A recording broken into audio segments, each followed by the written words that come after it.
Hey guys, if you really like this episode, please support our podcast by going to talkmurder.com/join and becoming a Talco Supremo. On September 17th, 1992, Huey Lewis and the News played at a local Washington State fair. Misty Copsey, a 14-year-old, stood in the audience in awe of the band. She couldn't wait to get home and tell her mother, Diana, all about it. Unfortunately, Misty never made it back home that night, and now her disappearance has become one of the most intriguing yet unresolved cases in true crime history. So, listener, can you figure out what really happened to 14-year-old Misty Copsey?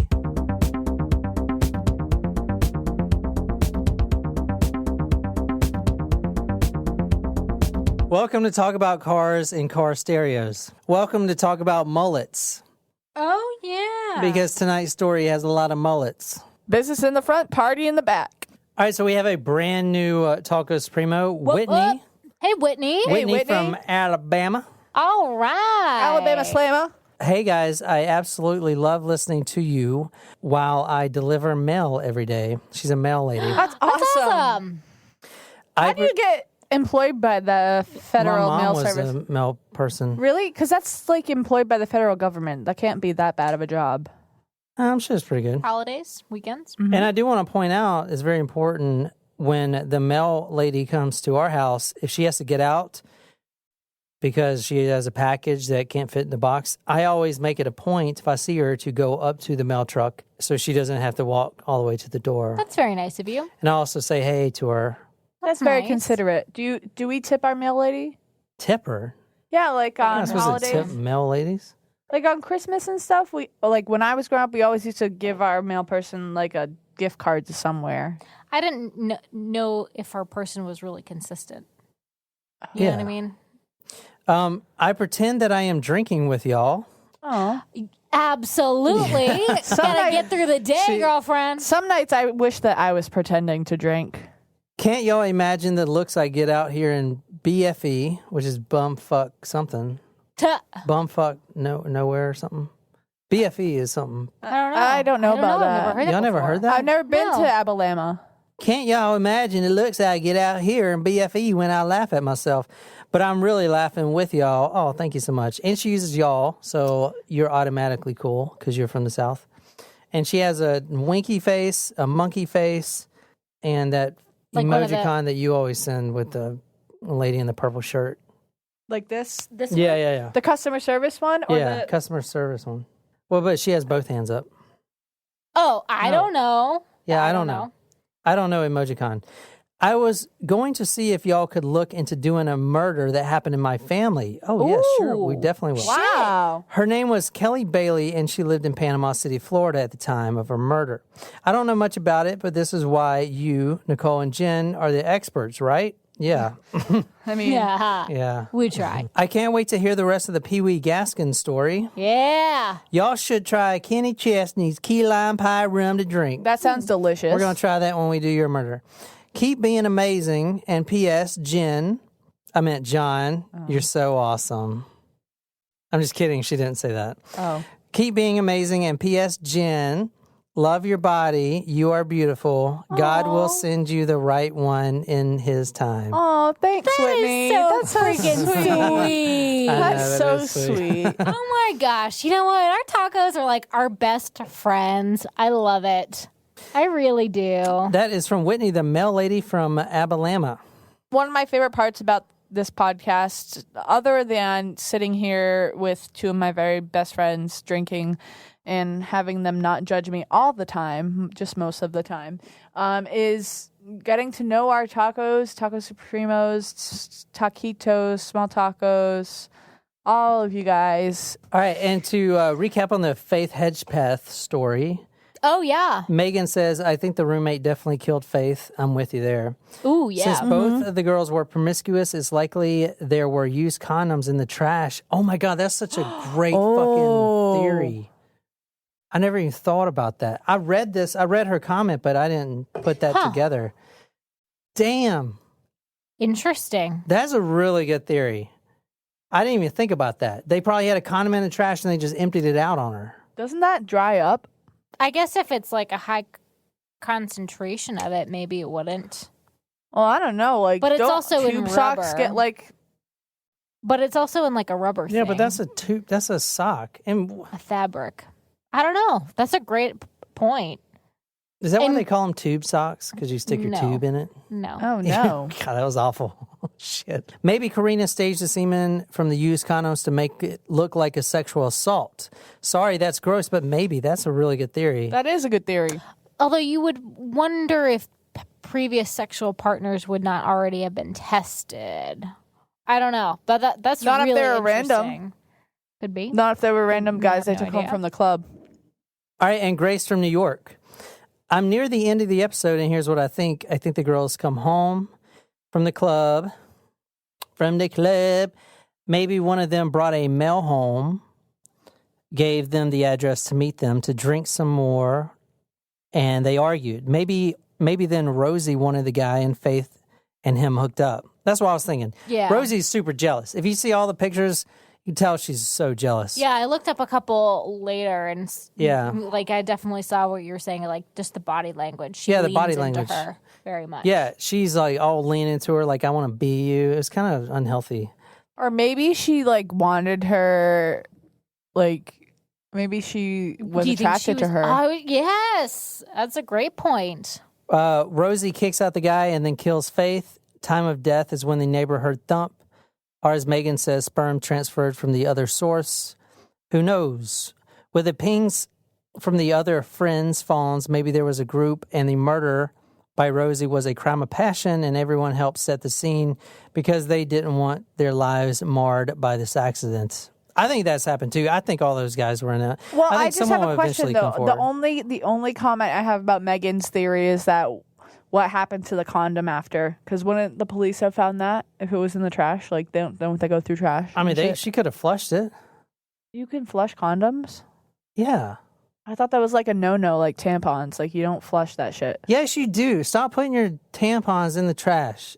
It's so No, gross. you It's don't like, flush a tampon because don't it'll. flush a tampon. You don't but flush a tampon. Then a guy comes into the bath and they sees this tampon. No, and because it looks like a what you're supposed to do, the polite thing to do, if you don't have a sanitary waste pan like a public bathroom, is you wrap it in toilet paper enough thickness so you can't see the blood, so they just think it's a tissue. But y'all never wrap it in enough tissue. That's the problem. I Blood do. goes everywhere. That's not how it works. All right. The roommate is the key. I read somewhere else that the 911 call is actually Marisol's voice. I read that too, not Rosario's. Even if it is Rosie, she never mentions Marisol, and there is never asked for her assistance when the 911 operator asks about breathing. Yeah, exactly. I think it's super weird because if you guys heard the whole 911 call that I posted on the actual post, because we didn't do the whole 911 call in the episode, it's 10 minutes long, but she was trying to resuscitate her, check for pulse and all that stuff. So she had a phone in her one hand. So it'd have been like easier if she was like, hey, my friend's here, maybe she can help. Or she wasn't even True. like, hold on, let me put the phone down. Like it was never. That's a good point as well. I think I think Karina is lying. And if she ever listens to this, I mean, Rosie. Oh, yeah. Sorry, Karina, I yeah. forget I think Karina is lying, and that's why she moved, and she doesn't want to talk to anyone. But her time will come. Tonight is a taco special. Do you guys want to guess who the taco is that we're doing the special for tonight? I have no idea because the mullets were kind of a thing in the 80s. So maybe Shannon? Well, the mullet wasn't a hint. That's just, I just said Oh. tonight's story has like 7 mullets in it. Oh, I don't know. Shannon or Grace from New York? That's 2 guesses, Jen. Yep, that is. Well, pick one of those or a new one. A one that's right, perhaps, for your final guess. For my final Yes. guess, can I get a clue as to where this is? No, you cannot. Because this Let is the your third record show guess. that Jen is trying to game the system. But this is your third guess. That is why you can't. But after you guess, I will give Nicole that Oh! hint because she has not guessed yet. That's not even But fair. you do get another guess if you want it. It's tough because we have so many new tacos and it's so exciting, but I'm trying to think. Mullet. That doesn't necessarily mean a time Mullet, frame. yeah, that has nothing to do with it. Mullet is just, there's like 7 mullets in the story. Just take a guess. Rachel. Is that your final guess? Yes. Okay, Nicole, do you want a hint? Your hint. Does it penalize me in any No. way? Okay, Just- then yeah, I'll take a hint. Jen had 3 guesses, so she forfeited her hint. Okay. Well, I feel like I should have been able to get a hint before I took the third guess. No, this is the punishment of taking so many guesses. Well, what's the hint? Your here? hint tonight, Nicole, is the taco that we're doing tonight. Her name rhymes with cannon. Shannon, very good. All right, Nicole's the winner. Woo! I would also just like to let the record show that Shannon is the first person that I named. No, what was your final guess? You said Rachel was your final guess. No, Rachel was my third guess. Yeah, your final guess. I asked you if that was your final guess, and you said yes. And then Nicole gets to write the first guess. Congratulations. Thank you. So where does Shannon live? Well, we have 2 Shannons. Yeah, that is correct. So we've got one in Massachusetts and one in Washington. All But right, I well, you get believe to we're guess. going to the one in Washington because we talked that she had I'm still not pronouncing this right, Shannon. Moida. You said Joy. Moida. I can't. You're like, it's like New Jersey. And I was like, yeah, but what Moida? I can't make that sound. Moida. She said you didn't pronounce it right When'd she say that? She didn't say Moida. that. when she texted me. Oh, so you guys are texting friends now. Yeah, no one texts me. And no one texts me either. What the hell? No one even Get a emails me phone. anymore. I haven't gotten any emails in a long time. Please email Jen and follow her on Tinder. Follow her on Instagram and then slide into her DMs. Look at that, guys. Look at that. I know my vernacular. Wow. Yes. All I right. believe you can also Snapchat her with the same handle. No, different handle. Oh, okay. Will you please snap her handle? Sounds like a tea. You're like referencing her as a teapot. I don't understand. It reminds me of like a glow stick. Please snap Jen's handle. I am not a glow stick. But that doesn't mean I can't get lit. The person we're doing tonight, which I'm going to name because y'all don't know it anyway, Misty Copsey. Oh, I know that one. Bullshit. You don't know that one. You don't know that. Misty Copsey went to my junior high school. I didn't know her. She was quite a few years younger. She went missing from previously mentioned fairgrounds interment camp. Interment camp. Intermittent camp. Intermittent? Interment camp. Interment or intermittent? Termite camp. I don't know. Interment. I don't know what that means. Interment. Internment? Interment. Isn't that like jail? But anyway, we're doing shots, right? Yeah. All right, this shot is dedicated to Shannon since Wait, it's your can murder. I have my cowbell? Oh, actually, I'll say one more thing. Guys, I kind of want to do something new that I really liked that Wayne posted something in the forum. Hey, Wayne. What's up, Wayne? And I really liked it, the idea. All right, so Wayne posted a hometown murder, which we're definitely going to get to. But what I Sweet. really liked is he actually recommended a drink to go with it. Ooh. Yes. So, guys, here's what I'm doing. From now on, when you post your hometown murder, also post, if you know about the story, if you don't worry about it. Also post a potential hint and also post a drink. It doesn't have to relate to the story, but any drink you want us to drink. As long as it's not like a bottle Disgusting. of freaking Burnett's. burnt.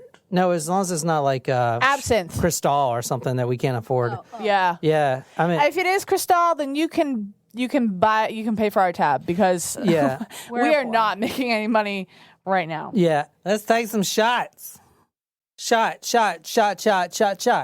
These are not surprise shots because we already know what they are. These are well-known shots. These are well-known shots. We already know what they are. So they are well-known. That was Jen in her cowbell segment with her Tambourine. Tambourine. I haven't Very used those in a nice, long Jen. time. I had to. That was beautiful. Thank you. So we are drinking Mother Shittin' Patron tonight. And this shot is dedicated to you, Shannon. You always provide us the craziest fucking stories.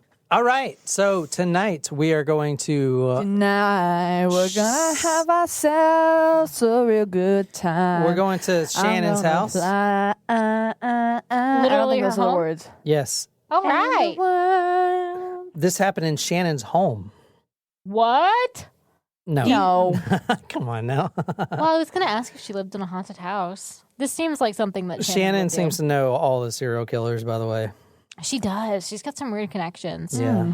For those of you who don't know or recall, Shannon has connections with the Green River Killer And as Ted well Bundy. as somebody. Yes. Crazy. The Green River Killer, Gary, name his last name. Bet you- Ridgway. No, his name is middle name. Bet you don't know it. You never told us. 10 points to the winner. Joseph. Leon. Oh. Gary Ridgway, which is going to come into play tonight. Really? Really? Gary Which way? Which way? Gary Gary Widget. Widway. Which way? Gary. Witch. Yes. Which way? They need to put a witch here in Charleston. There's one in Somerville. All right, let's get on with this, I think please. so. This is very important to the episode tonight. Apple and white tea antiperspirant with crisp notes of apple Deodorant? and white tea. That's Get dumb. 48-hour protection and unexpected I freshness. do use I fucking hate deodorant. these. This ad won't even do let too. me skip it. I use the powder fresh one. It smells like baby powder. Oh, I want to American watch this Psycho. movie. I have it, but I haven't seen it. They're okay. Their early work was a little too New wave. for my taste. But when sports came out in '83, I think they really came into their own, commercially and artistically. I want to watch whole this album movie. has a clear, crisp sound and a new sheen of consummate professionalism that really gives the songs a big boost. He's been compared to Elvis Costello, but I think Huey has a far more bitter, cynical sense of humor. That's a shiny Hey, act. Abbott's Yes, Alan? why are there copies of the style section all over the place? Do you have a dog? A little chow or something? No, Alan. Isn't that Is Jared, that a Jared Leto? raincoat? Yes, it is. In '87, Huey released this. 4, the most accomplished album. I think Huey Lewis and the News? Is hip to be square. A song so catchy, most people probably don't listen to the lyrics, but they should, because it's not just about the pleasures of conformity and the importance of trends. It's also a personal statement about the band itself. Hey, Paul! Ah! Hey, Paul. Such a great movie. That is a great I need movie. to see it. I own it, but I haven't It's seen it. good. Every time I'm like, I want to watch this. You're like, we've seen it too many times. I've seen that movie probably 300 I mean, times. I haven't seen it a ton of times. That is a but great movie. I know every time we propose it to John, he's like, I've seen it. Tonight, we are going to the town of Puyallup. Hi, you guys. It's your favorite Washingtonian, Shannon, and I am back with another story. This one is from my creepy hometown of Puyallup, Washington. It's a suburb about 40 miles south of Seattle, and it's the story of Misty Copsey, who went missing in the early 90s. Interestingly enough, she went missing around the same time that 2 other girls from the area were killed, and I believe they found, well, I'll let John tell the rest of the story. Here you go. So we are going to Puyallup tonight, which I may just call Pull Up because I'm not going to be able to keep saying Puyallup as we continue to drink. So from now on, I'm just saying Pull Up. Sorry, Shannon, but I'm drinking and I know this is going to be something. Puyallup. So we're going to the small town of Pull Up tonight. We're going to a fair that the town holds twice a year. The reason I played Huey Lewis in the News, do you like Huey Lewis in the News? Their earlier stuff was a little new wave for me, is because they were playing the night. So Pull Up holds a fair twice a year. Thousands show up. They ride the Ferris wheels. They throw those stupid-ass darts at those balloons, which I can never hit. Oh, by kind the of like way. how we have that fair in the fall. The fairgrounds. Yeah, how I got that free ticket and no one wanted to go. That's not what What's a happened. creepy-ass fair? You couldn't go. Well, can we go next year? See, you don't want to go. I feel like my story is Too The more many fair, accurate. because I'm not in high school anymore. There's too many people. I'm not thinking I'm going to get my first kiss on the Ferris wheel anymore, Jen. I am. I'm a 25-year-old man. +8. I'm 27, and I'm still thinking that. So I'm pushing 40 here, Jen. bachelors come my way. I mean, not all, just not the creepy Jen, ones. as Whitney said, the right man will show up at your door When? uninvited. I felt the same way. And then, you know what? John showed up. Jen, the right man will come. When? Jen, that'll come at our show, guys. I think there's going to be some fan who throws his panties up on stage and is don't want like, that to Jen Collins.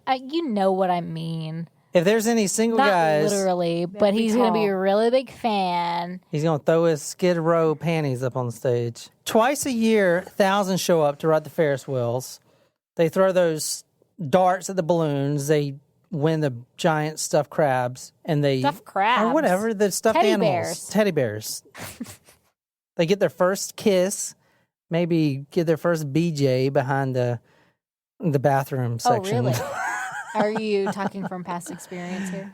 No. But I do remember getting lost at the fair when I was a kid. Oh, we're going to be missing the Feast of the Blessed Sacrament, which is a great Portuguese feast in New Bedford, but it's the weekend before we get there, not. I got weekend. lost in Blizzard Beach in Disney World, and it was actually one of the most traumatic experiences of my life. Oh my gosh, could you imagine if we were there at the same time? Because I was there at one point in my life. When were you there? I don't remember. I was there too saying, hello, little girl. And Come on over here. Get in my van. See, that would have been inappropriate because you were 5 years older than me. How many years older than you? Yeah, you were probably old enough to drive when this happened. Hello, little girl. So, I was like 10. How old was I? I was I don't 10. know if I was like 8. I don't know. It was like 5th grade. But for it me. was probably like the most traumatic, not the most, but it was a very traumatic experience. I for got little lost in a child. filing's basement once, and I went up to the customer service, and I was like, "Can you page my mom? I'm lost." And then my mom came up, and she was like, "I was literally standing right behind you." It turns out I wasn't lost, but I thought I was. I was really lost. Oh, I'm not trying to make it light was of your scary. situation, but I thought I was lost too, but it turns out I wasn't. I have a fear of being lost now as an adult.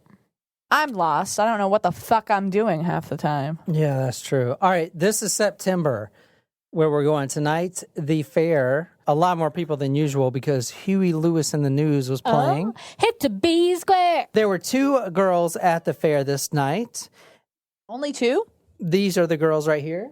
On the left, you have 14-year-old Misty Copsey and her BFF. They're best friends. They do everything together. They're never separated. They're so close, in fact, that they have pet names for each other. Misty is Bunyan, and Trina is Bean. Bunyan and Bean. Interesting. Like Paul Bunyan was because she was tall? Bunyan. Like Paul Bunyan? Oh, I thought it was this thing on your foot. I mean, it is, but Paul Bunyan But you was get this bunions. mystical guy who was tall and he had a babe, the blue ox. It's I a remember that. story. Yeah.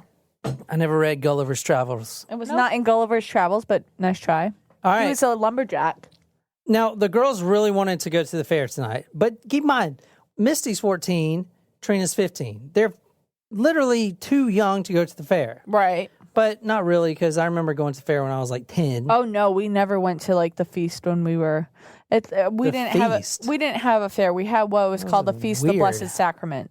So it was like they had a parade, they had all these rides, and like it was a whole bunch of Portuguese people. I'm gonna call it. I know what you're talking about. We had a fair in a couple towns over, but like it was called the feast. But like you A just feast? don't- That sounds so weird, Jen. It sounds like you're in a cult. it wasn't. A feast. It is. It's called Catholicism. She said it. I resent that comment. I was raised Catholic. Jen. girl. That doesn't mean I don't resent it. Jen, the I'm only just people saying. getting into heaven are Baptist, Southern Baptist. So I'm just letting you know you long as still I- have time to You're change. not even fucking Southern Baptist. I am Southern. Okay, I grew up when you tell your you have mom. time to change, Jen. But honestly, we don't want you because you can't just come over like you can in Catholicism. And- I want to be a Catholic. You're a Catholic. No, that That's doesn't not work. how it works. No, with- it's pretty intense. Oh, if you Southern wanna become a Baptist. No, if you want to You know become what a you got to Catholic. do to be a Southern Baptist? What? Get You got baptized. to play with snakes, like in that Texas church where they talk to snakes. You guys Like don't watch Harry the news? Potter? All right, anyway. Parcel tongue. All right, the girls wanted to go to the fair tonight. Diana, Misty's mom, they were begging her, please, please, please let me go. Now, she eventually gave in and said, okay, But here's a problem. I can drop you off, you and your friend Trina off, but I can't pick you up because I'm working later this night. She's a caregiver. And in fact, that night, she had a 97-year-old Alzheimer patient, and you can't just leave them alone No. for a second. So she was working all This isn't night. Any Patricia, what was her last name? All right. Again, we're going to September 17th, 1992, guys. I know I said there's a lot of mullets in this story, and there is. Oh, In we the were alive, 90s? Nicole. In the 90s. We were alive. We were. Just barely. How old? What year, month? What month? I literally just said I it didn't hear you. 2 seconds ago. I said it. But I Actually, I said it more than once because I told you the fair was during this month. September. There you go. I was a year and 1 month old. All right. So Misty actually, she's really smart. There's so many details in the story. You can even see her report card if you want. Straight A's. She says, all right, Mom, I got you. She looked up the bus transit route. Now, there wasn't Google or anything like that, so she had to do some due diligence. She found a bus that will actually take her to her hometown, the one she lives in now, a span away. So she agreed, and she actually dropped the girls off under one condition. You must be home before 10, and you must take the bus home. That's you will it. turn into a pumpkin. Or you will turn into a pumpkin. My mom used to say that. At 8:40, the bus arrived. But unfortunately, Misty and Trina didn't make it. Barely missed it. They literally were walking to the bus station and they saw the bus driving off. Okay? Oh, that sucks. She goes to the payphone. Mom, this is about 8:45 p.m., September 17th, 1992. Mom, I missed the bus. This is where everything gets sour. About 5 minutes after Misty's bus left, she calls her mom. Ring, ring, ring, ring. Mom, listen. Don't hate me, but I missed the bus. So Diana, the mom, she obviously can't come get the children. She's caring for this patient. Mm-hmm. Okay? But now she's really worried because how is her 14-year-old daughter going to get home, which is about 12 miles? Far. So Misty says, don't worry, Mom. I'll call my friend, Reuben Schmidt. Mom's like, hell no. You're not going to get a ride with that 18-year-old Ooh. that has Much a weird older. fetish for you. I'm going to talk about Reuben later Not okay. in the story. But just to give you a little backstory about Reuben, he likes Misty a lot. Misty doesn't like him because, number one, he's got a fucking mullet. And he looks Misty's like the a blonde, right? Yeah, Misty's the blonde. He's got a mullet. He's a creep. He's 18-year-old, dropped out of high school. The only reason she likes him is because he's got a car. I'm a creep. And actually, one night on the phone, Diana picks up the phone when Misty and Reuben were talking, and Reuben's like, every time I see you, Misty, I just get so horny. Ew. So, I mean, imagine your 14-year-old daughter is on the phone and you pick it up to see if you can make a call and she's on the line. And then this guy's like, every time I see you, Misty, I just get horny. That's so weird. Yeah, it's a little Like, weird. because some 14-year-olds are still in 8th grade. They haven't even graduated from middle school yet. It's just so young. So Misty's like, all right, I'm not going to get a ride home with him, but I'm going to call some other people and I'll get home, I promise. So Diana, the mother's like, okay, call me back immediately once you figure out how to get home. Okay? Promise me. Yes, ma'am, I promise. Misty promises, and then they hang up. That next call never came. Even to this day, never came. Misty fell off the face of the earth. The reason I love this story so much, and Shannon, thank you so much. It was definitely fun researching this. Is okay, yeah, we've covered stories before where kids go missing, distraught parents, all this stuff. And it's very sad. But this story has some other factors into it. Like the very weird character that we're going to talk about now. His name is Corey Bobber. Corybobber. Corey Bobber. Okay. Very enigmatic kind of guy. Oh, no. Oh, there's a mullet. There's mullet number 1. Let's count them down. Mullet number 1. It's a mullet. It's a mullet. It's a mullet number 1. This story is not the same without this guy. This guy makes the story so damn interesting. And in fact, if Netflix ever picked this up, they can make a whole series based on this case. And it's very striking to me that hardly no other podcast or anyone has covered this case because it's so freaking ridiculous. Anyway, a decade before Misty actually goes missing. Now, we're in the 80s. 1982. We're in the 80s. When he's still a teenager, Corey Bobber is still a teenager. He became obsessed, and I'm going to get into how obsessed, with catching the Green River Killer. Oh. Which we now know as Gary Ridgway. Right. Okay. And he was connected to Shannon's brother. Yeah, so Shannon Artakis Primo actually has a very weird connection with Gary Ridgway. And let me run through, we did that episode, I think like maybe 40 or something. Yes. Maybe 50, I don't know. Anyway, Gary Ridgway, he was a painter for a truck company. His hunting grounds was the C-track area where all the prostitutes walked. And he would basically abduct them, kill them, and then dump them along the Green River. Now, he was convicted, I believe, of 42 murders, but he confessed to 71, I believe. Mm-hmm. So he killed a lot of people. So it's definitely plausible that Misty died by the hands of Gary Ridgway. Wow. Because when you kill so many damn people, you know, how do you even remember? Yeah, but if he was mostly targeting prostitutes, like, were any of his victims, he admit to being like teenagers? But you tell a killer, oh, you can't kill her. She's not a prostitute. I mean, there's sexual that's not deviants. what I'm They saying. just want What to I'm kill anyone. saying- His MO. It just, it's outside of his normal victims. He's a killer. He doesn't want to kill anyone. I don't know. He was probably a narcissist. A lot of narcissists are serial killers who they just get what they want, but they don't necessarily intend to be violent. They just want to get what they get. They want to get what they want. They want what they want, and they will take any means necessary to get it. They don't necessarily intend to do that way. Also, a lot of serial killers are have antisocial personality disorder, but also a lot of company executives are antisocial personality. Jen, I have everything you just described. Now, trust me, this will tie in. Corey Bobber will tie in to Misty, I promise. He is agoraphobic, even still, doesn't leave the house, doesn't have a driver's license, just literally is a hermit. He has been referred to, quote, a walking run-on sentence, a human flood of words. He's a pothead who thinks he knows more than law enforcement about certain cases. A pothead that knows more about law enforcement. Yeah, whatever. Okay, not really, right? But here's the thing. He does.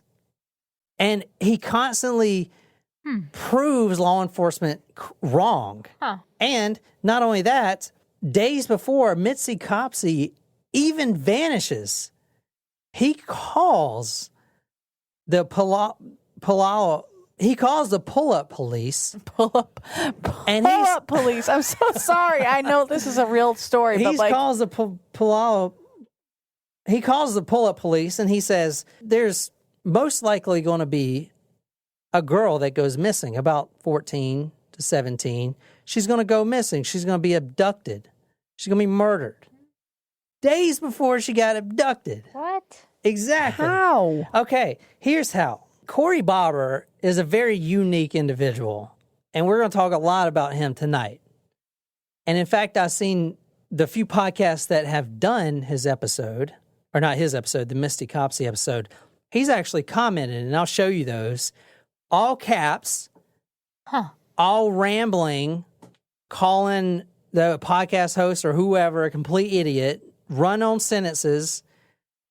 So he still comments on all the posts about this.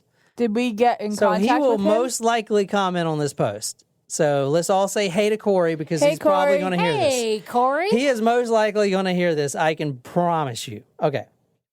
Well, we're honored to hear from you, I think. Yeah. We haven't heard. I would have you on the all show of if it you yet. want to come and clarify this. We could Skype in or whatever. It'd be kind of cool. You can come tell your story, and I'll be serious. I'm not going to, we'll tell your story. Email john@talkmurder.com or comment on our Facebook or Instagram stories. Yeah. So he is a weird dude. No one questions that. But he's investigated over 200 missing or deceased women in Western Washington. And if you go to his home, stacks of binders about every case, news clippings, autopsy reports, photos that normal public doesn't have, every detail of any case that has a missing person or a deceased person in Washington, especially tied to the Green River Killer. He can tell you the exact time of death. He could tell you minute details that you wouldn't even be able to find in a freaking police report without digging for hours. Interesting. Can I ask a question? Is he like a savant, or is he on the autism spectrum, or? I don't know. He's probably got something, but you go to his house, you can't even walk around because he's got so many damn binders full of case files. Like, this guy is obsessed. Yes. All right? But he's also a nuisance to law enforcement, because a guy like this, he doesn't just read the papers. He contacts the family victims, the grieving parents. He contacts the witnesses. He contacts the suspects. He spies on people. What? He goes the full length. And in fact, for a long time, and probably even still to this day, he believed that the Green River Killer was not Gary. I mean, of course, we know it's Gary Ridgway now, but he thought it was someone else. Huh. Really? Interesting. Yes. Surprising. Did that someone else turn out to be a killer, or was it just a mistake? He thought that the killer was this guy named Randall Dean Achziger, Achziger. Now, the reason he thought this is because they were once acquaintances, and they were like at a little party, a get together, or whatever. And he heard this guy, Randall, mention something about the Green River Killer that was not public knowledge. Do you remember when Gary Ridgway was stuffing rocks into the victim? And then he would even stuff like Bible verses and shit. Yes. So this guy, Randall Achziger, actually knew about the rocks before any of the public did. Really? And Corey Bobber, being so on the case, if you will, thought that to be very, very strange. And then when he later asked him, he said, no, he was at his cocktail party and one of the detectives, was drinking too much, and he just said it in passing, Interesting. But Corey Bobber did not believe that. And in fact, he didn't believe him so much that he has videotapes of this guy all during the day. He's recorded them on video. Everyone is coming over, everything else. He's contacted his family members, his ex-employees, his ex-lovers. He's even illegally phone tapped this guy. And he has tapes and tapes and tapes and tapes and tapes and tapes of illegal phone conversations from this guy because he was so convinced that he was the Green River Killer. And you're probably like, how does this tie into Misty? September 13th, 1992. Misty goes missing September 17th. All right. Is when the light bulb in Corey's head finally starts flickering. I mean, was it 5 days before the murder? Before the disappearance? This is from his journal. If you want to read this, Nicole, this is actually from Corey Bobber's journals. I'd finally organized all homicides and missing person cases in list form chronologically. I was looking at and comparing the victims, checking where they were last seen, when they were last seen, where they were found, when they were found. I discovered several apparent patterns. Some victims had disappeared on the very same date that others were discovered. Some victims seemed to almost commemorate the deaths or discoveries of others. One would die at a particular date and another would disappear a year to the day later on the very same date. Excerpt from Bobber's journals, November 1992. Huh. All right. The two girls that he was referring to was actually the 1988 murder of a 15-year-old named Tim DeLonge, which we actually talked about on the Green River case because she most likely was one of his victims. And the 1990 murder of a girl named Anna Chebetinoy, which was 14. Now, I believe both of these victims were actually Gary Ridgway's. But they were not prostitutes, right? No, they weren't prostitutes. Okay. Kim DeLonge is on the left of this picture. If you go to talkmurder.com, you can see their picture. And then Anna Chebetinoy is on the right. Now, Corey, he thought, even after Gary Ridgway was caught, that it was all just a cover-up and the real killer is this Randall Atchison guy. Now, we actually know now that it's not as Gary Ridgway, obviously. But he started filing binders of everything about this guy. Contact with cops, previous addresses, employer information, family history, contacts with anyone, dating back from 50 years, trying to catch this guy. He was obsessed with bringing this guy to justice. And I do want to point out that when the Green River Task Force formed, they actually did take Corey's suggestion with this guy into consideration, and he did become a suspect, but he was ruled out because he wasn't the killer. Not only does Corey Bobber call the police and say, oh, there's this girl that's going to go missing. I mapped out, it's not a coincidence, I mapped out a pattern here, which is crazy to me. I don't think there was any pattern there. He's claiming he knew she would go missing, or someone of that profile would go missing before she went missing. Yeah. He called them on September 13, 1992. She goes missing September 17, 1992. That's like pretty wild statement. Yeah, but they didn't take him seriously because I read in one article, his weapon is the phone. And he calls the police all the time, badgers them. He's like the boy who cried wolf almost. He's just annoying as shit. Yeah. And he just won't stop. Let's turn our attentions to the mother, Diana. Now, she was obviously cleared, and she's distraught, and she's been looking for her child since 1992, even to this day. I mean, she had nothing to do with the disappearance, and she probably wishes she can go back. Now, the mother, Diana, was an alcoholic, and throughout this entire time, she's battling with the bottle, okay, even before Misty goes missing. But there's an unlikely alliance that is forming now. You have this guy, Corey Bobber, and this distraught mother turning to the bottle. So, was she an alcoholic before her time? Yeah, she was alcoholic before. She's always been alcoholic. Corey Bobber actually calls her after Corey's mom sees a flyer at the gas station with Misty's picture on it. Corey dials up Diana and starts spouting off all these theories. Like, I know what happened to your daughter, yada, yada, yada. And in fact, this alliance formed where they would talk for hours at night, every day, because she is missing her daughter. You know, she's going through hell right now. And it's like, this guy is the only friend, but he's just spouting off all these theories. Oh, your daughter's dead, all this stuff. The Green River Killer got her, all this stuff. Is he accurate, or do you think it's just like coincidence? That's a good question. We'll get into that. But there were times, I was reading in this article, that they would talk so long that Diana would fall asleep while Corey's just blabbing for like 20 minutes. She'd pick the phone back up and he's still blabbing about his crazy-ass theories. Okay, but he did call the girl missing in the first place. Which is interesting. How specific is he in his area that he's looking at? Because people go missing all the time. Like, unfortunately. But is his statements like so broad? Maybe this is what you're going to get into later, where it is coincidence? No, it's not. He's that specific? He's really specific, yeah. And I'll tell you in a little bit. Okay. But let me run through Missy's life growing up real quick. She's an only child of Diana and Paul, which they called Buck Copsey.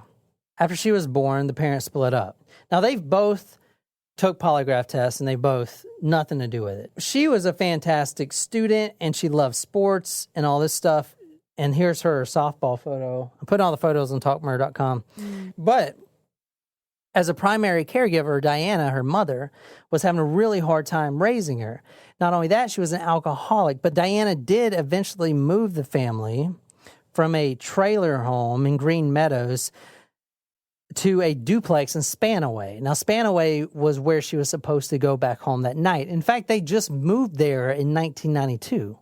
The reason I'm bringing up that Diana is an alcoholic is because the pull-up police, they immediately came out and filed her as a runaway. Here's what they did. They went and they interviewed 2 acquaintances of Misty's. Now, Misty was really popular in school. These girls basically said, oh, yeah, Misty called me 2 weeks later after she went missing. What?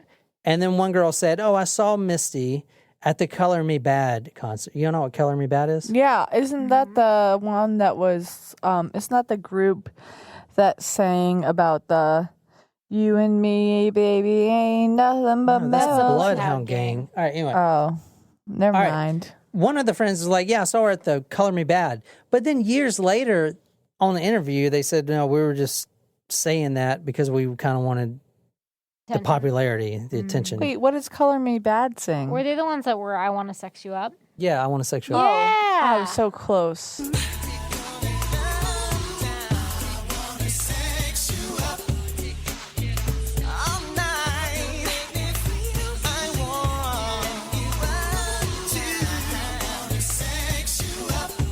You were not anywhere close. What the fuck? Yeah, I was talking about sex. I mean, you could be close with 99% of the songs because everything talks about sex.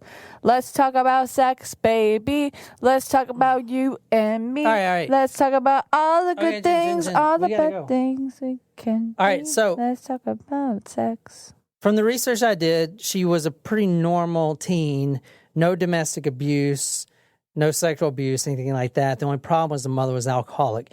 But the police came out and said she was a runaway. Now, I do want to point out, about 4 weeks prior to this incident, the mother actually calls the Puyallup police saying that her daughter has ran away, has vanished, has been taken. But then the mother finds her in her room. What? And then she's so embarrassed to call and cancel the missing child report that she never even called back. So they brought that up. They were like, all right, number one, you're an alcoholic. She has a history of check fraud and welfare fraud. The mother does. And she's previously reported her daughter missing. This girl's obviously a runaway. She'll turn up. It just takes time. That's basically what it went to. That's unfortunate, but I understand why it happened that way. So I introduced you already to Corey Bobber, the alcoholic mother, and Misty, and the night that she disappeared. So now you got 3 characters in your list. Okay. So only one mullet. Let's look True. at this guy. This is Jen. Oh, mullet number 2? No. But this is Jen's future husband. Oh, come on. That's harsh. I deserve better than that. Beat, man. I may have self-deprecating humor, but at least I know I deserve better than that. Come on now. All right. That is Ruben Schmidt. The one that called Oh, the one who has a fetish about her. Yeah, the one that had a fetish about her, the 14-year-old. He's 18 at the time. What's up with his face? And he says, Misty, every time I see you, you make me so horny. You know what I thought I'm of? so horny. Like, okay, so think of it this way. When guys get sexually aroused, like, it's like a horn. That's why they call it horny. No, they do not. A Sounds horn? plausible. Yeah, like a horn, like a Triceratops horn. Like a unicorn horn. That's why they call it horny. Is it? Are you positive that that's the derivative? Or are you just, do you think that sounds like good? This is a Jen Collins definition of horny. Oh, okay. So not validated. But if But it makes sense. I can see it. So why not make it that way? You know what I want to do? I want, on my genital area, I want to get a tattoo of like an elephant and have my wiener as a trunk. So no, like, I love elephants. Don't ruin it that way for me. That's awful. I mean, you won't be ruining it for me. You'll ruin it for Nicole, actually, when you think about That's it. really weird. That's bad. Absolutely not. What about helicopter dick? Is that a thing? Do people do that? helicopter What is dick? helicopter dick? Where you spin it around? Yeah, that's fun. Oh, you know what we used to do in the Army? God. Like when Please don't finish that. I want to know. Depends. I don't think I do. I want to know. I won't say Spill it. Spill it. All right. Spill it. So when you're sitting or when you're standing next to your army mate, you know, at the urinal, he's at the next one, or perhaps you guys are sharing. Like Either sword way, fighting? Your buddy taps you on the shoulder and he's like, hey, look at this. Look at my new watch. And you look down and he's got his wiener wrapped around his wrist because it's flaccid, so it wraps around. Really? And you see How like... flexible is the penis? Pretty flexible. Is it really? Yeah. I can wrap it around my wrist. But anyway, he's like, you like my new watch? I'm like, ha, you got me. Put that away. That's pretty gay. Or you can tuck it behind your back and be like that guy on Silence of the Lambs. He puts the lotion in the basket. It's the funnest thing. I wish you guys would have penises. They're like so fun. I think you should Penises take are the that best. back. All right, that is Ruben Schmidt. That is the one that said, I get so That looks like a horny." mugshot photo. Is he in jail? Yeah, that was his mugshot. He's been in and out of jail. He's a big piece of shit. But He he has a gets red face. so horny. All right, here's what happened. Misty calls her mom, 8:45. Mommy, I missed my bus. I'll just call Ruben. And the mom's like, Hell fuck no. no. You ain't calling that creep. You see that asshole. You think you want that dude taking out your daughter? Fuck no. So she calls him anyway because she's got to get right home. And Ruben says, I can't come get you because I don't have any gas in my car. So now Misty and Trina is like, damn, what the fuck? He doesn't have any gas. So Misty comes up with a great solution. Okay, here's what you do. Drive to my house since my mom's not home. There's a key under the mat of the door. Go into the house, grab some cash, and then come get us after you fill your tank. And then Ruben's like, no, I'm not going to do that. Even though he was obsessed with her. He's like, no, I'm not going to do that because I can't even make it to your house because I don't have any gas. And then her house was 6 miles away from his. That is what he claims. All right. He looks like a drugged up Jonas brother. Yeah. looks- Yeah. I can see that. He looks like his name should be Evan because he kind of looks like Kevin Jonas, but like worse. And what? But I feel Kevin like Jonas he got is his hot haircut now. like that on purpose. He Maybe. shaved the size. And by the way, I got my haircut today, and Jen, you haven't even said shit about it. Because here's what happened. Because no, I it's all did. right, Jen. No. I really do have a reason because, but I noticed. But then by the time I was gonna say something like. Nicole was home, and I was like, if I compliment John on his hair, she's gonna be like, why doesn't Jen ever compliment It's me all on right, my Jen. hair? You didn't notice. No, I really did, but I didn't want to. I just didn't want to say anything in front of Nicole because like Nicole's hair always looks nice. I never say anything nice about Nicole's hair. But it's a big deal for John to get his It haircut. is. It does look Yeah. very nice. Did you notice my new elephant tattoo? No, because I don't. I do not want to see the elephant tattoo. I hope you don't get the elephant tattoo. You can feed it peanuts if you No, want. thank you. I'm all set with that. I do want to say that police, they were the whole time saying this is a missing person. Not missing person, Not a runaway. Not a murder. In fact, the fucking detective, I'm trying to not say fuck. In fact, the detective goes Why don't on. you want to say fuck? It's fucking awesome. I just don't want to. The detective goes on the radio station a few weeks after Misty goes missing and says, this is after he interviewed those two girls, which came out later to be completely lying for some weird reason. Interesting. The detective talks to the radio host and says, oh no, Misty has been found. The mother knows where she's at and she's safe. What? So what happens after that? They start taking down flyers. Everyone stops looking for her because everyone thinks she's found. So the detective did it. But she's not found. She's, in fact, still missing. That's weird. But the detective fucked it all up. And I'll he tell did you, it. Well, he didn't He do did it. it. He did it. In 2017, they posted one of those Twitter things, which we'll get into later, about, the stories like, this is me when I was a baby, like talking from the victim's yeah, like point of that view. California case. It's like, this is when I went to the fair, and they show pictures of the fair. Yeah. They did that. The way they do it still seems like she's a runaway, even to this Not a day. deceased After person. she's already after she was already given the death certificate of a dead person. And in fact, they still, I'll show you. there's After no she was body. pronounced dead, you mean?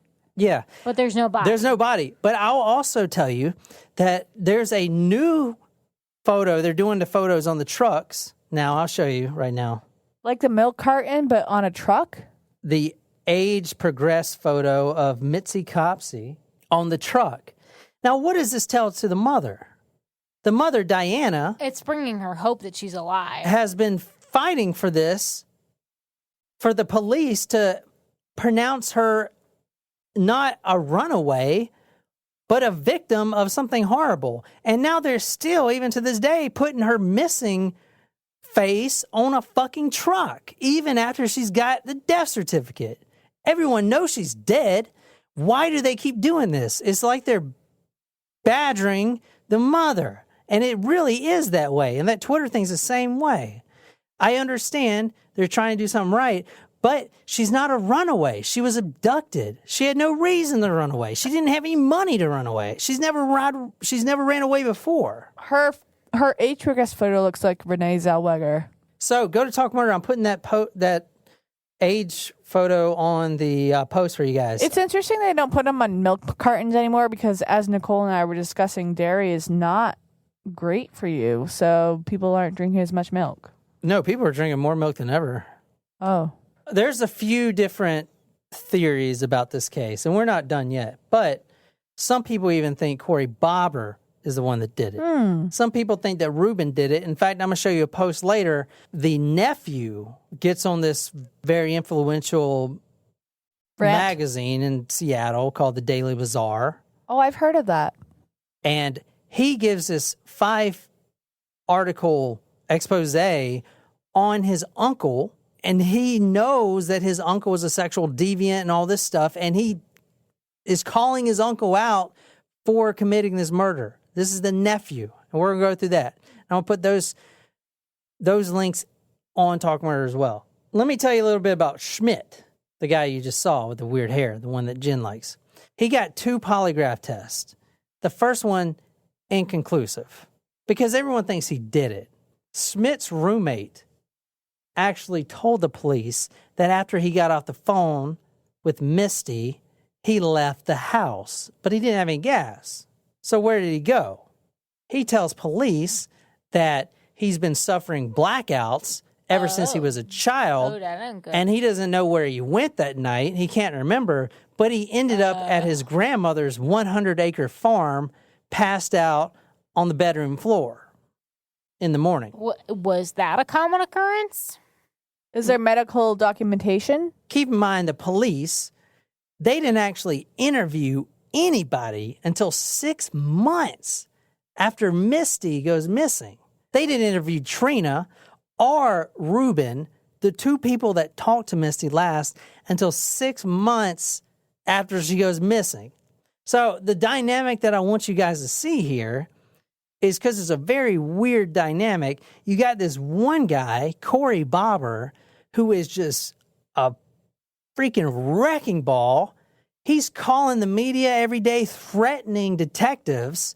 Oh, if you don't open this case up, I'm calling the media. He is getting on the media. He's making this big thing. And then you got this reclusive alcoholic mother, and they're teamed up in this love-hate kind of relationship to find the daughter. The picture I'm showing you now is Highway 410. This is where Gary Ridgway was picking up prostitutes, the C-track. Mm-hmm. Okay. You go down here. This is where they find what I'm about to talk about now. They find some of Misty's clothing. Interesting. Okay, so she's definitely It's dead. very close to where Gary Ridgway was working at the time. Working, I mean killing women. This is Highway 410. Why does Washington have so many weird names? Is it because of the Indian tribe? Not to say the Indians are weird. Yes. Excuse me. Is it because of the Native Americans? Like, I'm not saying that they're weird. It's just because they have very complicated names, I feel like. Yes, that is exactly right. Puyallup was the same way. It's a Native American thing. Anyway, these 2 red dots down here on this map I'm showing you, this is where the 2 girls, Kim DeLonge and Anna Chebetinoy, were found. So these are what... Super close by. Yes. Jesus. Now, this is... Misty's jeans were actually found. Now, let me tell you how they were found, because it's really weird. The police aren't out there doing searches. They think she's a fucking runaway. So you have this powerhouse, Corey Bobber, getting the media all riled up, and he's saying, I think she's buried right off 410, which is where Gary Ridgway was dumping his victims. And I guarantee she is somewhere around this highway, right on the side of this highway, 410. So he gets a search party. Now, this isn't a police search party. This is him riling up all these citizens, plus the mom is out there. On November 28th, 1992, I'm showing you a picture right now of, that's Diana, the mother. They're out there. There's like 20 people doing their own private search party. The police think she's a runaway. They're doing their own search party. You ask, how do you know where to start searching? Because the two girls that you see, the two dots that you see on the map, they weren't publicly released. Well, here's where Corey Bobber comes into play. He walks into the medical examiner's office, and somehow he cajoles them to release all this information that's not even available to public. Wow. Whatever he says, and he walks out with some files in under his armpit, walking out the door with all this autopsy reports and everything else. Like, how though? Like, if he's he's agoraphobic, he's a hermit who is afraid to leave his house. How does he have so much pull with the medical examiner? He's a manipulator. No, he's obsessed with this case. Obsessed. That's why a lot of people, I've seen a lot of forums are like, Corey Bobber did it. He killed her. No, that's bullshit. If you read into this dude's background, he's just a weird, obsessed dude with this fucking case. He's been obsessed with the Green River killer, from the first victim. So he walks into the medical examiner and somehow persuades them. He may even said he was a detective on the case. I mean, he knows so much about it. He knows more about the detectives. He would go to press conferences with the detectives, and not only on this case, other cases too, and sit there, and when the detective says something, Corey Bauer would be like, nope, that's not right. It was 11:52, not 11:50. Like, so specific. No wonder everyone hated him, but he was spot on. Does that make sense? Yeah. Anyway, so you're seeing them searching for missing Misty out there off Highway 410. The cops are like, yeah, whatever, she's not out there. All right, nothing. They don't find shit. He goes back to the medical examiner and is like, tell me again, where were these two girls located? So they tell him, and then it clicks in his mind, holy shit, I'm searching on the wrong side of the fucking highway. I'm searching on the north side. I should be searching on the south side. Wow. Now he does another search party, himself goes to the media, front page, search party. Okay, no police involved. Now, this may have enticed the Green River Killer. These pants that he found were most likely planted there to tease the police. But no matter what you say about this dude, Corey Bobber, he's the one that found these fucking jeans. Okay? He's the one making progress in this case, and he's always been making progress in this case. So you got to hand it to the dude. Pretty impressive. There were no bones found with the jeans. So you think that whoever it was is just teasing him? I think whoever it was, just said, oh, they're searching here. Let me go throw these jeans off here. Just kind of fuck with them a little bit. But nothing else was found. Because they didn't find any bones or anything. I mean, unless she was riding in the car and he threw the pants out. Either way, they found the jeans. And that's all they found. Let me run through this article from the News Tribune right quick. Okay, this was posted on May 10th, 2009. It's called The Stolen Child Part 1. I just want to basically run through all the things that the police did wrong. Because they did a lot of shit wrong. Oh, and in fact, they're still doing like pretty shit much wrong. Every other story we've done. They're still doing shit wrong. This is from the News Tribune from May 10th, 2009. The article is called The Stolen Child. This is basically everything the police got wrong. Number one, they presumed she was a runaway. In the first critical months of the investigation, they pursued the line of inquiry and no other, citing standard procedure. They didn't interview the two last people to talk to her for 6 months. That is so bad. Okay. They discounted the possibility that she was abducted and killed, though investigators from neighboring law enforcement agencies believed Misty was a victim of foul play and probably dead.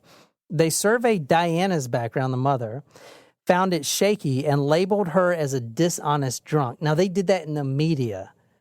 They splattered her name in the media. He went on a national radio broadcast and said, Misty's safe. Her mom knows exactly where she's at. This is a detective in charge of the case. And he straight up lied. And that lie right there shut everything down. Because if you own a gas station, you got Misty's picture posted everywhere. Oh, shit, she's found. That's good. Fuck, take these things down. Which everyone did. They interviewed a pair of 8th grade girls who didn't know Misty well and hadn't been to the fair with her. One girl thought she heard from Misty. The other thought she saw her in the crowd. Based on that information, Puyallup police closed the case, told the media Misty had been found when she hadn't, and made no additional inquiries for months. How do you think that you hear from someone, though? It's different. I feel like it's, I mean, although it may be different than now, like, because the biggest form of communication is through text or social media. One of them said that she called her. But that's what I'm saying, though. How do you mistake that? She didn't. She She lied. did it for attention. She did it for attention. That's it. She's an eighth grader. I mean, you do stupid shit. I mean, they trusted 2 8th graders with the life of a missing 14-year-old. When potential evidence emerged, the genes, they suggested that Diana planted it. Now, when I say planted it, I meant the killer planted it. But they were saying Diana planted it. When she denied it, they questioned her honesty.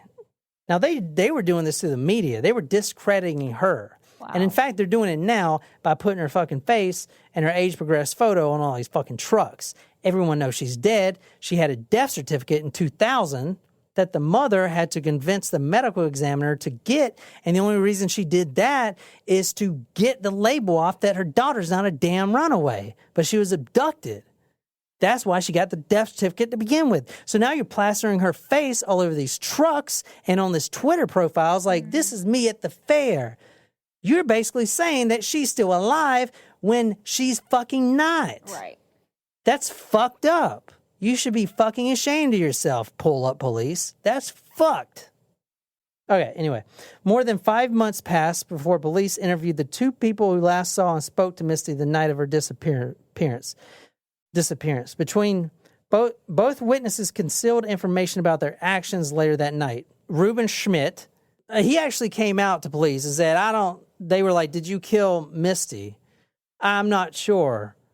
How are you not sure? I'm not sure. I black out. Oh, dear. And then at one point, he actually said, I know where she's buried. She's buried 6 miles away from the fair, which her grandmother's house is just over 6 miles away. The one that the 100-acre one? So when that night, he passes out after Misty calls and ends up 12 miles away at his grandmother's 100-acre farm and doesn't know how he got there. Does that make sense? Super shady. So they gave him polygraph test. The first one's inconclusive, and the examiner found that he was purposely trying to put himself asleep during the test. I've never heard of that before. And the second one, he passed. Well, the second one, he probably knew the questions that they were going to ask. Yeah, exactly. So have they searched the grandmother's farm? No, they haven't done shit. They still think she's a runaway. That's what those trucks are for. I mean, that just seems like, hello, just check the fucking box and validate it might be 100 acres, but geez, I mean, come on, it's you gotta go with what information you have. All right, let me tell you about this. I don't really believe in psychic forces and all this shit, but there was a psychic named Terry Schwartz that had a real bad feeling about where they found them jeans. Real bad feeling. I got a bad feeling about them jeans. So he goes up there. He stops his car right at the spot where they found the jeans because they had searched all around. They couldn't find it. Oh, it was a guy named Terry? Yeah, Terry Schwartz. Oh. He gets out of his car right at the spot and he starts walking. through the woods, just walking straight line. Goes until he came upon an opening. There was a clearing. There was these rocks that were obviously put there by a person, made like a makeshift grave. There was a cross, a wooden cross that was nailed together and made by someone. On the cross was painted Misty. It's Misty's grave. What? So he goes back and calls the detective. Mm-hmm. They go back out to the grave, with the shovels and everything else. Mm-hmm. They start digging, and they find bones. Really? No. Yeah. They pull out bones from this grave that was marked Misty, and they pull out the bones of a dead cat. There's a dead cat in there. That's weird. This is fucking really weird, is it not? Yeah. So either that's a sick fucking joke or some sort of tease for the police. I guess. Or there's a cat named Misty out there. I don't know. That was my I aunt's really cat's felt that. name, was Misty. Let me tell you about a few other potential suspects that I didn't really get into. I'm leaving this case open for you guys to do your own research. We don't actually know who killed her or even what actually happened to her. But you can get on the blog post and tell me what you think. The News Tribune, the one that I'm pulling the source from, is kind of cool because they do a 3-page long read blog post about this case, and they do an interlude. They do a few interludes. And this one is a story from the Pierce County Superior Court records. Pierce County is a county next over. So actually, you can read this, Nicole. Sunday, January 10th, 1993, 2 a.m. After buying a pack of double mint gum, a 15-year-old girl trudges home on Meridian on Puyallup's main drag. She's about 5 blocks south of the fairgrounds, a 5-minute walk from the spot where Misty Copsey was last seen 4 months earlier. The night is cold, 18 degrees. The girl has a sweater wrapped around her hips. A man in a battered red Camaro shouts, $20 for above the waist. The girl ignores him and keeps walking. $40 for above the waist, and I won't touch anything else, the man says. The girl says no and runs into some bushes. The man finds her. He holds a black-handled knife to her throat. No one sees him wrestle her into his car. He drives south in silence, smoking Winston's. The girl chews a stick of gum and drops the wrapper to the floor. She notices a lacy garter dangling from the rearview mirror. The man turns onto a one-strip lane of road surrounded by pillars of Douglas fir. He pulls the girl from the car and rapes her. He smokes and relieves himself by the side of the road. She stands, shivering. He drags her to the edge of the roadside. It overlooks a ravine. He holds her there for a long time. I just want to go home, the girl says. You'll tell like the rest of them, the man says, and shoves her off the cliff. She falls 20 feet and survives, huddled in the dark. Above her, the Camaro's engine guns and fades. She clambers out of the ravine and walks 3 miles until she finds a house with a light on. She beats the door and cries until someone answers. 5 days later, Puyallup's police arrest Robert Leslie Hickey, 28.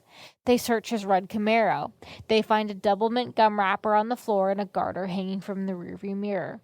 Hickey is convicted of first-degree rape and later sentenced to 7 years in prison. His name appears briefly in the files of the Copsey investigation. The records include his rap sheet and a little more. Police didn't question Hickey about Misty's disappearance, according to their records. That's interesting. The only thing I could think of is that it's funny because our taco Gene mentioned on the Facebook post before we even recorded this that it would most likely include a Camaro. I don't know if you remember that, Nicole. That's kind of funny. But wow. That's interesting. Yeah, so that's a suspect that was never questioned by the police for some weird reason. And also 2 comments. Number 1, mullet number 2, which I forgot. Mullet number 2. I forget the tune of my song, but mullet number 2, and also only 7 years for first degree rape. That's it. He pushed a girl off a cliff and he gets 7 years Yeah, it should have in been prison. like attempted murder and rape too. Pushes a girl off a cliff after raping her.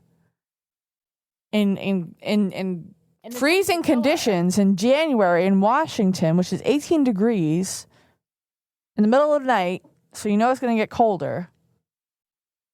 And he gets 7 years in prison. What is wrong with our justice system? He should have gotten 10 additional years for that terrible hair choice. All right, read this one. A story from Pierce County Superior Court records. Monday, May 14th, 2001, 10 p.m. A 24-year-old woman walks home from church past the American Lake Gardens in Lakewood. Rain pelts the pavement and the green. A white pickup rolls by. The driver slows and asks the woman if she wants a ride. She says no and keeps walking. The truck pulls to the side of the road. The man gets out. The woman starts pushing 911 on her mobile phone, but she hesitates.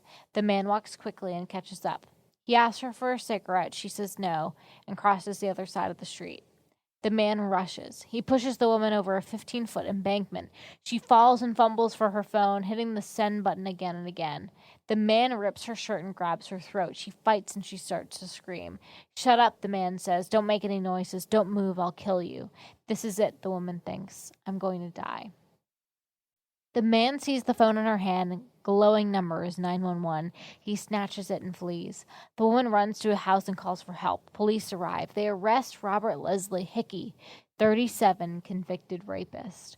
His earlier crime dated back to January 1993 in Puyallup, 4 months after Misty Copsey disappeared. Hickey kidnapped and raped a 15-year-old girl and threw her into a ravine. The 1993 abduction site was 5 blocks from the last known sighting of Misty. Hickey drove a red Camaro. He served 5 years in prison. Following the 2001 arrest, he was charged of convicted attempted second-degree rape, a sex offense, his second strike. Sentence, life, no possibility of parole. Records from the State Department of Corrections say he's doing time in Arizona. In 1993, Hickey's name appeared in the record of a Copsey investigation as a possible suspect. His MO was abduction rape. His victim had been snatched near the Puyallup Fairgrounds. He drove a red car in 1993, and the forensic evidence from Misty's jeans included red paint chips. Puyallup's police never questioned Hickey about Misty's case, according to their records. They did not seek forensic tests of his car. The News Tribune wrote to Hickey in 2008 and requested an interview. He did not respond. Wow. I mean, it's pretty... Wow. Yeah, I was going to mention, I forgot, the 3 red paint chips they found on Misty's clothes. So Bobber, the guy that he thought was a Green River Killer, drove a red Porsche. So he tried also to did get painting for trucks. Yeah, so Gary Ridgway. Now they did test those paint chips from her clothes to the Gary Ridgway factory, but they didn't test them for this guy's Camaro. Which, if they did, I mean, this is a possible killer. Very strongly. Yeah, especially all you got to do is really look at the color of the paint chips. And, some reds are brighter than others, but if you all you got to do is just test the paint chips. Jeez, I'm so glad this guy got life, though. That's about all the story I got. I don't know how far I can dive into it. It's like a rabbit hole. That's crazy. Honest to God. The past 10 I've been doing are rabbit holes. I don't understand what's going on. But if you like the story, be sure to comment on talkmurder.com and tell me who you think is the killer. You can also look up some of the suspects yourself and put your own theories out there. Well, I put it on Hickey. Like people have been doing with the Faith case. I really like that. You guys are pushing theories out there. I like that condom idea. Yeah, that's a good idea. Good theories. You do a good job of leading us in each possible direction. That's for sure. Yeah, well, the really interesting thing about this case is that Corey Bobber dude. Yeah. Very really weird, enigmatic type of guy, but he pushed the case forward. That's for sure. You, dude. Yeah. Good for you. Hey, Corey, Somebody if you're should. listening to this, we'd love to hear from you. I don't know if I want to. Hey, I think it's good for you, man, for at least trying to solve these I think cases. it's good. I don't think, people will say that he's the main suspect. I don't believe that shit for a minute, dude. Nah, we don't think that of you. No, I don't he either. didn't do anything. If anything, this Hickey dude or that Rubin dude. Hey, let us know what cases you're actively trying to solve right now. What other cases you're working on? Yeah. Yeah, so that's my story about Misty Copsey. I could go way, way, way more into this story, but I think I gave you all enough already, and it's getting pretty late, so. That was quite the moida, Shannon. If you really enjoyed this episode, be sure to hit that subscribe button on whatever podcasting app you use. If you really like this episode, you can follow us on social media, Facebook, Twitter, Instagram. If you're absolutely obsessed with this podcast and want to become our stalker, go to talkmurder.com/join. Become a Talk Ghost Primo. Get a badass t-shirt, sticker, swag, a lot, love, shout it out all over the place. Tell me what story you want me to do. I'll research it, dedicate it to you on the Talk Murder to Me podcast. My name is John, here with Jen and Nicole, and until next time...